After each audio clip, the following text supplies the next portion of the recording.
Volvemos con el tema de Carlos Mesa, por qué no votaría yo por Carlos Mesa y lo que conozco de él en la segunda parte, porque hay mucho de qué hablar de Carlos Mesa. Me escribía una persona y me decía, está bien, nos respetemos entre todos, pero no eches barro a la vereda del frente. Echar barro yo lo entiendo como calumniar a alguien, como ensuciar algo que está limpio. Sin embargo, no puedes ensuciar lo que ya está sucio.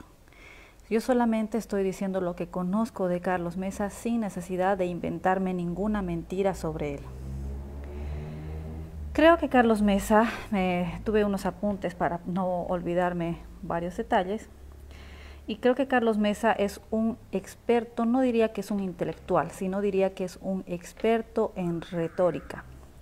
Es decir, el arte de persuadir a la gente con tu forma de hablar y expresarte. Tiene un dominio de la oratoria y más se asemeja para mí, Carlos Mesa se asemeja más a los sofistas de la antigua Grecia, que recordemos que inicialmente eran personajes que enseñaban la sabiduría, pero después ese oficio de los sofistas se vio más que todo en las personas que dominaban la oratoria para llegar a la política y además que tenían la opinión como criterio de verdad. Es decir, que lo que ellos decían se entendía ya como la verdad porque era una cosa repetitiva. Y recordemos también que Joseph Goebbels de la Alemania nazi, uno de los hombres más cercanos a Adolfo Hitler, utilizaba también la oratoria para poder convencer a todos del nazismo. Él decía, Joseph Goebbels decía, repite una mentira 1000 veces y se convertirá en verdad. Es lo que aplica actualmente la prensa de la derecha en Bolivia y todo obviamente el golpe suave que se gesta con receta de los Estados Unidos en toda nuestra América Latina. Entonces esto es para mí Carlos Mesa, Carlos Goebbels casi digo.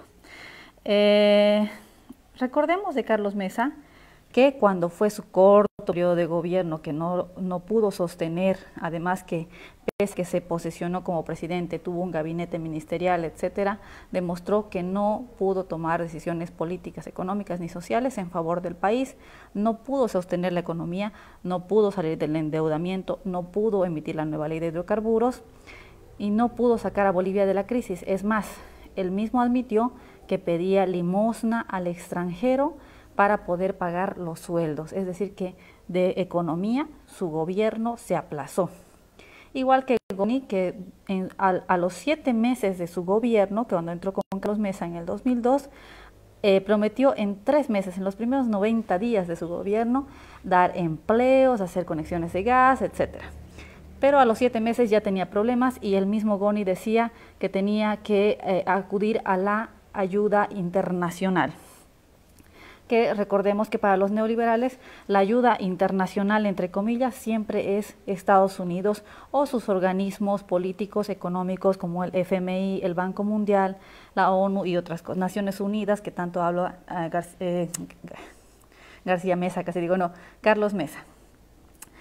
Recordemos que Carlos Mesa, siguiendo la línea buena de ser un servil hacia los Estados Unidos, quiso promulgar una ley en su corto periodo de gobierno, quiso promulgar una ley para darle inmunidad a los militares estadounidenses, para que los militares estadounidenses no sean juzgados por delitos que pudiesen cometer en Bolivia. Y esto lo pueden encontrar, si buscan en internet van a poder encontrar las notas incluso de los periódicos al respecto. No estoy echando barro, estoy diciendo la verdad. Renunció además Carlos Mesa cuando estaba con Goni, cuando ya habían 40 muertos. No renunció antes, sabiendo lo que iba a pasar, etcétera, ¿no? Renunció cuando ya habían 40 muertos en Bolivia. Recordemos que para su campaña el año pasado, su capísimo e inteligente jefe de campaña, si no me equivoco, Ayo, dijo que habían logrado reunir, si no me equivoco, más de 1 millón de bolivianos, no sé si era bolivianos o dólares, pero creo que era de bolivianos, con kermeses. Y ese fue el chiste realmente de toda la campaña de 2019 para Carlos Mesa, ¿no? Porque decíamos, wow, o sea, qué kermeses más exitosas. Realmente nos imaginamos ya todas las canchas, calles cerradas de Bolivia para lograr con solo kermeses millones de bolivianos. Claro que eso es una mentira vil, ¿no? Porque no puedes recaudar con kermeses esa cantidad de dinero. También recordemos que Carlos Mesa el año pasado colaboró y fue partícipe, fue protagonista del golpe de Estado y que era aliado con Camacho el año pasado, porque incluso él fue a recogerle al aeropuerto y estaba desesperado denunciando la violación de derechos humanos, queriendo sacar su voz al mundo entero para decir que no dejaban llegar a Camacho con su famosa carta a la paz. Después, a ver, recordemos, también es importante mencionar el silencio de Carlos Mesa, como siempre, ¿no? Porque él siempre está ocultadito, calladito cuando Bolivia está en su peor crisis. Él está callado y escondido como avestruz. El silencio ante las cosas del gobierno de Áñez. Él no ha dicho nada. Bueno, en su momento alguna vez dijo que había corrupción, que estaba mal, que se postule como candidata y que había corrupción, pero así muy levemente y muy suave, ¿no? No como su énfasis que hace cuando acusa al MAS de cualquier cosa. Ha callado ante los actos de corrupción, ha callado ante la mala gestión en salud, ha callado ante el prorroguismo del gobierno de Áñez. Recordemos la ejemplar gestión que hizo Rodríguez Belcé como gobierno de transición cuando le tocó asumir el poder en Bolivia para llamar a las elecciones del 2005. Recordemos que Rodríguez Belcé, incluso desde su posesión de él hasta la posesión de Evo Morales, duró como 6 o 7 meses en el gobierno sin tomarse atribuciones que no correspondían a un gobierno de transición, que lo único que tenía que hacer era llamar a elecciones y que dio cátedra, en todo caso, para la historia de cómo se debe hacer estas cosas. Pero Mesa no dice nada respecto del prorroguismo de Áñez, de la toma de competencias que no corresponden a un gobierno transitorio y del desastre que está haciendo como gobierno. Anoche vi la entrevista de Carlos Mesa y hay mucho de qué hablar. En síntesis, digamos, de la entrevista que vi con Carlos Mesa, puedo decir de que, como siempre, se ve justamente esa retórica para convencer a la gente, ¿no? Con esa gran oratoria que tiene, ¿no? Y hasta yo pensaba poner un ejemplo así casero, digamos, algo muy criollo para poder determinar o ejemplificar cuál es la retórica que usa Carlos Mesa. Estaba pensando en algún ejemplo y decía, si a un hombre en televisión le dijeran si le fue infiel a su esposa, y un hombre común y corriente podría decir, sí, le fui infiel, ¿no? Pero Carlos Mesa, ¿cómo te diría esa confesión en su modo hermoso de hablar, ¿no? Para convencer a la gente, te diría, lo que yo hice con sus manos, con sus gestos faciales y movimiento de manos, diría, en realidad lo que yo hice fue tomar alternativas y soluciones a una crisis familiar y matrimonial para que nuestro matrimonio, nuestra familia pueda salir de esa crisis. Tuve que tomar una alternativa fuera de la casa para poder sentirme mejor con mi familia y volver más feliz, más amoroso, más cariñoso al hogar después de estar satisfecho con lo que me faltaba en la casa, pero eso me enseñó a mejorar y llevó al éxito a mi familia. Más o menos así sería la comparación que yo veo con la retórica de Carlos Mesa. Pero bueno, empecemos a ver lo que pasó.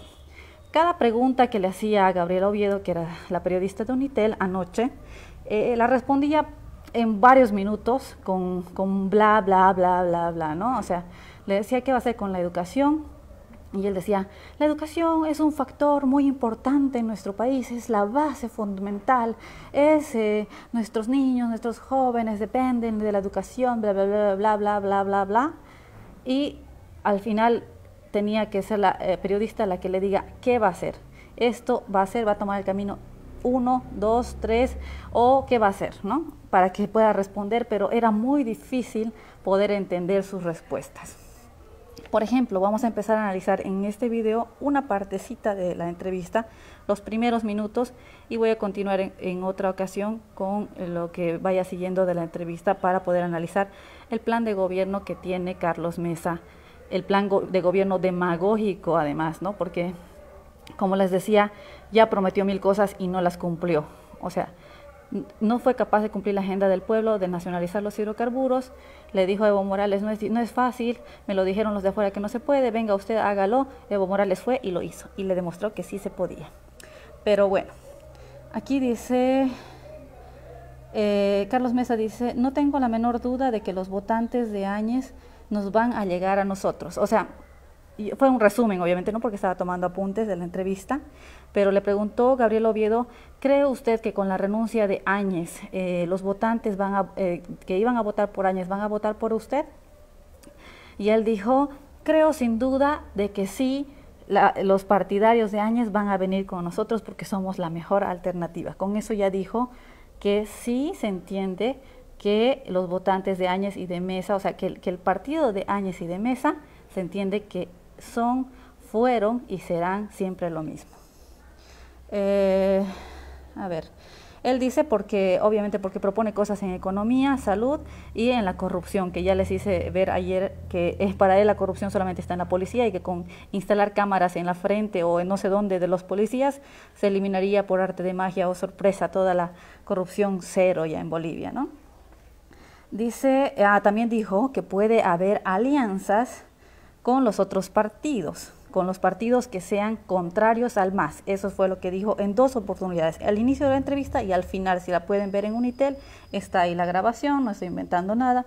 Dijo que sí podía unirse a Camacho y que no dejaría que Evo vuelva al país, que él mismo ya le inició juicio por fraude electoral a Evo Morales y que cambiaría las autoridades judiciales. Esto es muy importante de analizar.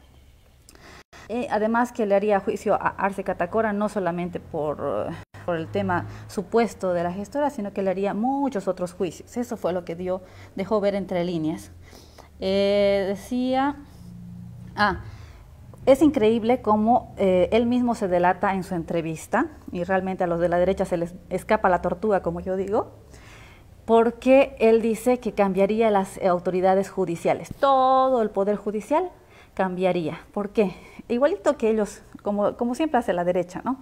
Ellos decían que no creían que había fraude electoral porque el Tribunal Supremo Electoral lo eligió el MAS y no había imparcialidad, que no estaban conformes, o sea, nunca iban a aceptar los resultados de la elección porque ganaba el MAS. Ahora está su gente en el Tribunal Supremo Electoral, hasta está el hijo de Áñez, por lo que sé, en el Tribunal Supremo Electoral, gente de Doria Medina, gente de Camacho y de Mesa con seguridad ahí metidos en el poder electoral, y ellos están desesperados porque igual las encuestas siguen arrojando que el MAS estaría ganando hasta en primera vuelta, ¿no? Entonces, para ellos, mientras haya autoridades que no sean de ellos, todo está mal. Pero lo que plantean en realidad no es lograr la imparcialidad en las instituciones, lo que plantean es tener a su propia gente en las instituciones y recién con eso ellos van a pensar y van a sentirse tranquilos de que todo está bien. Claro, porque no están buscando la autonomía de poderes, están buscando que en todos los poderes dominen ellos. Por eso justamente, como decía, el ladrón piensa que todos son de su misma condición y ellos pensaban que el MAS estaba poniendo a su gente en todo lado para poder así cerrar el ciclo de la corrupción como ellos lo harían. Por eso justamente dice de que cambiarían las autoridades judiciales. Imagínense, cortando un periodo que ya está establecido por ley, de las autoridades que han sido electas el 2017, que todavía no estarían cumpliendo su mandato, la sacaría, rompería ese ciclo y llamaría nuevas elecciones porque según él, las autoridades judiciales no fueron escogidas bien, pero si él las escogería, si su gobierno las escogería, sí serían escogidas de buena manera. tan interesante, ¿no? Sus propuestas. Claro, si ellos lo hacen es toda una belleza, si no lo hacen ellos, todo está mal. Esa es su lógica ridícula, ¿no? Además que una persona tan intelectual, entre comillas, tan conocedora, no ha leído el New York Times, no ha leído el Washington Post, no ha leído los estudios que han salido internacionales que acusan a la OEA por haber sido cómplice del fraude con su informe sobre fraude que hicieron en Bolivia, y que muchos países incluso ya no están queriendo que intervenga la OEA en sus comicios electorales porque se nota que la OEA siempre ha gestado golpes de Estado en América Latina como brazo político de Estados Unidos.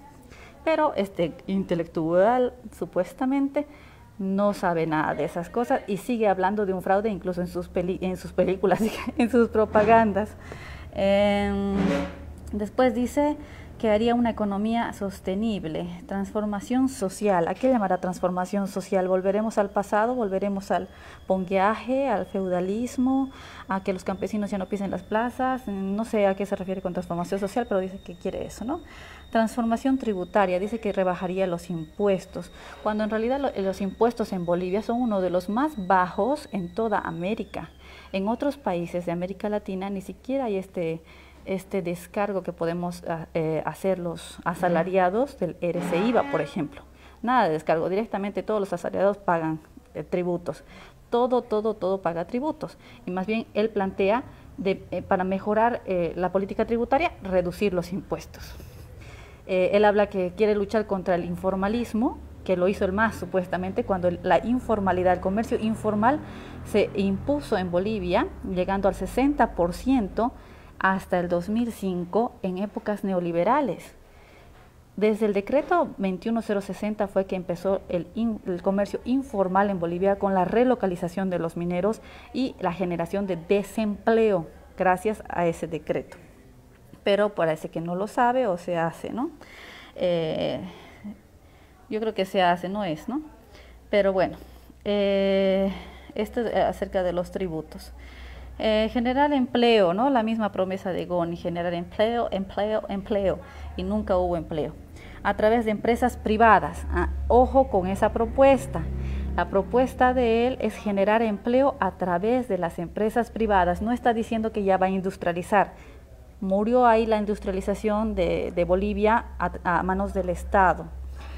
Aparte que más adelante habla también de que privatizaría y que no va a nacionalizar nada más, se va a paralizar toda nacionalización, dijo.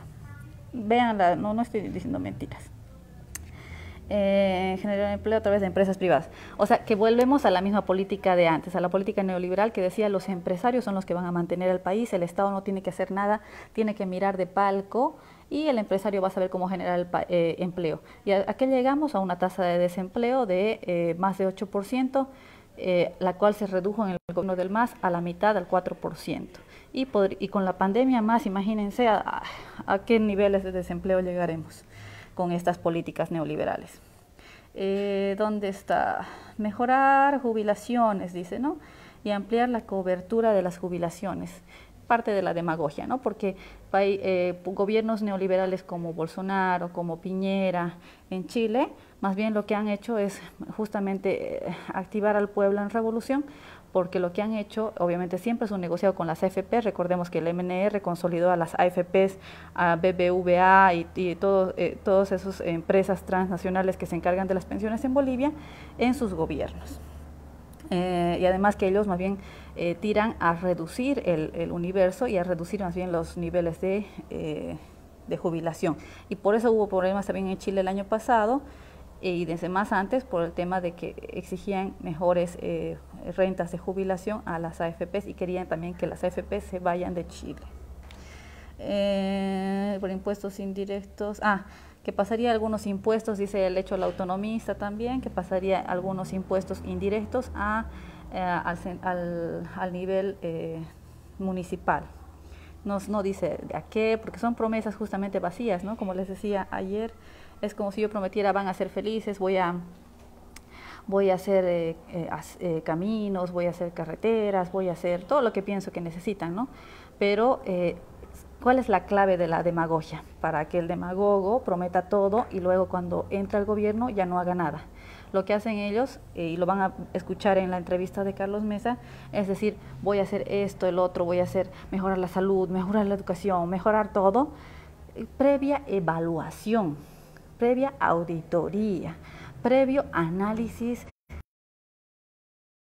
¿Cómo nos dejó el MAS? Ni siquiera dice que cómo nos dejó el gobierno de Áñez, cómo nos dejó el MAS, la economía, vamos a evaluar.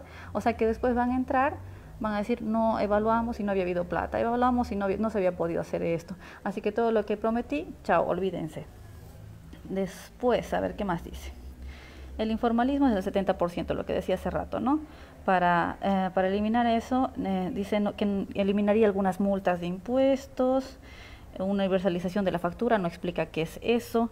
Dice que supuestamente a los que pidan facturas, a todos los que pidan facturas, al final del año, a cada persona, digamos, por todo lo que ha comprado con factura, al final del año le devolvería en efectivo, dice, el 10%, 12% del dinero que compró facturado.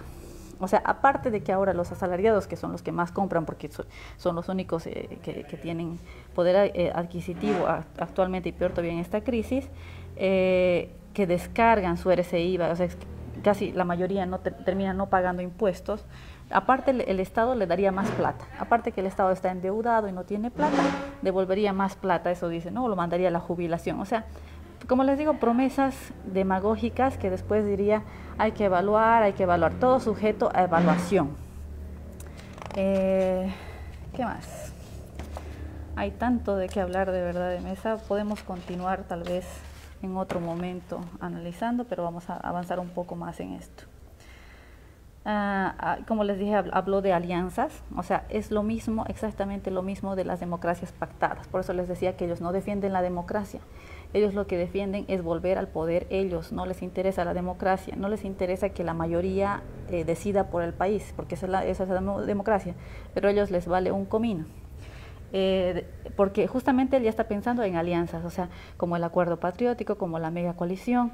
Por eso les digo que ahorita se hacen a los enemigos con Camacho, con Áñez, con Tuto, con Chi, se hacen a los gallos que están peleando, pero en realidad son parte de la misma bolsa. Por eso él dice que no descarta alianzas con las fuerzas que sean contrarias al MAS. Esa es la demagogia, o sea, que usted, digamos, que apoya a Chi, usted que apoya a Tuto, usted que apoya a Áñez, usted que apoya a Mesa y no quiere a los demás candidatos, en vano se disgusta con Chi o con Mesa, con Camacho o con Tuto, porque finalmente toditos son lo mismo. O sea, es como que a usted le gustaran los 5, los 6, los 7 partidos que no son del MAS. Piénselo bien por eso. Recuerden, refresquen la memoria, lean, investiguen, todo está en internet ahora, a un clic, así mueva su dedito y busque en Google toda la información respecto a nuestra Bolivia para refrescar la memoria, si es que la gente incluso que vivió las épocas neoliberales ya se olvidó de lo que pasó. A ver, dice que Áñez no pudo gobernar porque no tenía poder absoluto. Eso dijo. Yo a cada rato en la entrevista anoche era con mi cara así de que, con todos los gestos habidos y por haber, no sabía si reír, llorar, tirar un zapato a la tele. Ok, pero aquí dice que Áñez, él dijo que Áñez no pudo gobernar porque no tenía poder absoluto y que le trancaba la Asamblea Legislativa del MAS. Imagínense si Áñez hubiera tenido poder absoluto, lo que hubiera hecho en estos 9 meses, si con la traba que ha sido para el gobierno de Áñez, el gobierno del MAS, que no le ha permitido hacer cosas como, por ejemplo, endeudar con el FMI a Bolivia por esos 327 millones de dólares condicionados, imagínense lo que hubiera hecho con poder absoluto. Por eso era que tanto peleaban por cerrar el Parlamento y establecer la dictadura plena. Imagínense, a ver, todos los que conocen bien de esto van a entender. Y para las personas que no conocen, bueno, nuestro gobierno está compuesto por 4 poderes, sabemos, ¿no? Ejecutivo, legislativo, judicial y el electoral. Los que emiten normas, o sea, elaboran normas y las emiten, son entre el poder legislativo y el judicial.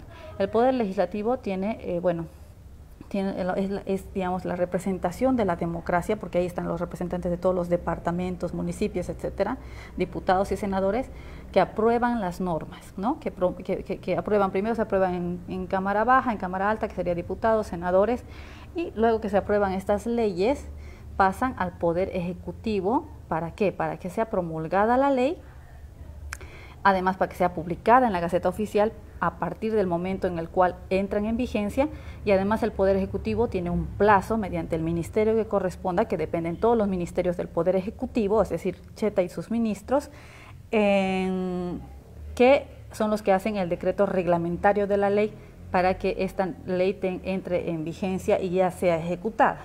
Por eso justamente es que no se aprobaba el bono contra el hambre que hizo la Asamblea Legislativa, mayoría del MAS, para que se pague a cada boliviano 1.000 bolivianos para esta época de hambre, de desempleo, y había los fondos, el dinero, todo para pagar, y bueno, Áñez no quiso promulgar la ley, por eso ahí se trababan, ¿no? Y Eva Copa tuvo que promulgar las leyes. La nueva chicanería que sacó Áñez fue de instruir a los funcionarios de la Gaceta Oficial, que es como un periódico, por decirlo así, que no reciban esa ley para no publicarla. Por eso es que hasta ahora no se está pagando el bono contra el hambre. Pero ellos decían que el MAS no quería el bono para la salud, que era de 500 bolivianos, la mitad del valor, que el MAS no quería, cuando en realidad lo que ellos estaban diciendo: MAS, apruébenme mi crédito del FMI, que no tiene nada que ver con bonos, para que yo les suelte recién el bono contra el hambre. Pero no se les dio el gusto, y por eso lamentablemente todo el pueblo estamos sin ningún bono, pero no podemos aceptar los 500 pesitos que nos querían dar los del gobierno de facto, con tal de atarnos al cuello con el FMI. Después, ¿qué más? A ver, vamos a ver aquí. Dice que bajaría los impuestos, ya les comenté eso. Osvaldo Barriga de la CADEX le preguntó cómo haría para mover el tipo de cambio para beneficiar a los exportadores. Cuando vi esa pregunta dije, realmente, ¿cómo son los empresarios en nuestro país? O bueno, los dirigentes de los empresarios. Por eso estábamos tan mal hasta el 2005. Porque los gobernantes eran los empresarios, y los empresarios eran los gobernantes, y los empresarios solamente piensan en dinero, dinero, dinero, especialmente los grandes empresarios que son herederos de la política. Le pregunta cómo haría para mover el tipo de cambio en beneficio de los exportadores. Claro, porque a ellos, cuando se devalúa la moneda, los exportadores brincan de una pata, ¿no? Mientras el pueblo sufre por la devaluación de la moneda y consiguiente inflación. Pero le pregunta eso, ¿cómo haría para mover el tipo de cambio? Mesa responde que haría doble tipo de cambio, o sea, ya sus cosas, ¿no? Su propuesta de que había un tipo de cambio oficial para todo el mundo y otro tipo de cambio flexible para los exportadores. O sea, otra promesa demagógica que ni siquiera sabe cómo haría eso, pero le promete así para quedar bien con el pueblo y con los empresarios, ¿no?